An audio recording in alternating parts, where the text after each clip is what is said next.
Find Kansas City on a map, a river and a state line with Kansas City, Missouri on one side, Kansas City, Kansas on the other, and an array of surrounding communities, each with its own identity. But the entrepreneurial spirit in Kansas City is stronger than the lines that separate us.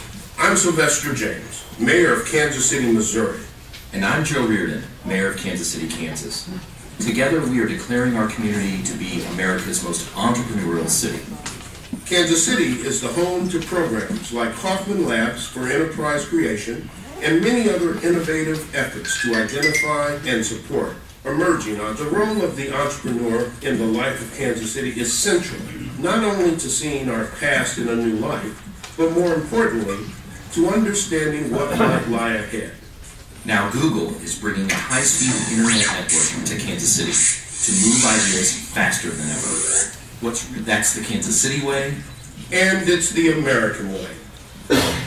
All excited when we learned Google was coming to Kansas City, Kansas. I realized immediately that I would need to establish partnerships to realize the full potential of 1 gig and to begin to understand the impact this will have on our community. We see this as a large community-wide experiment and learning opportunity. We plan to try and test new ideas and services where we can know the outcome. We all know that everything that is proposed to be free is not really free.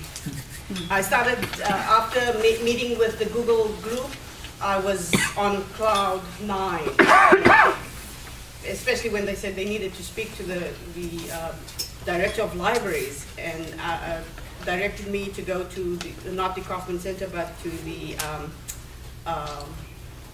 McDonald House, and had to meet with them there. You know, I couldn't even describe what I felt that day.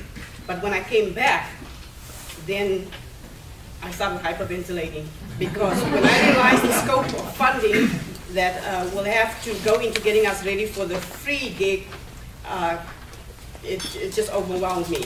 Nevertheless, Crosby Campbell was the first to congratulate me when the news broke, and I immediately reached out to Kansas City, Missouri, Johnson County Libraries, to start a partnership. As Kansas City enterprises and institutions, public and private, each develop their gig-based strategies, they should see the libraries as ideal partners to do outreach and public education. Kansas City, Kansas Public Library initiated a K-20 library group. That includes the Kansas City, Kansas Public Libraries, the Kansas City, Kansas Public School Libraries, the Kansas City, Kansas Community Libraries, and the University of Kansas Libraries. And that libraries include the Dykes Library as well. You know, even here, the way that we are able to connect, being in the center of the country and being a rail hub, and being, you know, we have more square miles of highway per square mile of our city area than any other major metro, right? So these have a huge impact on development. And you might say that's not always positive, and it's not, right? I mean, so highways have, you know, were built in Kansas City and knocked down some neighborhoods. You know, people might argue that, you know, you look at the energy concerns now about having a car-centric culture that was enabled by highways, right? So infrastructure projects, you know, don't always end up great, which is why it's so important for us to get ahead of it now, to not just sort of be swept along in this global movement towards higher internet speeds, and to be able to engage it, to be able to take ownership of it as a community, and to really be able to establish ourselves as leaders in the United States for how this new infrastructure is implemented.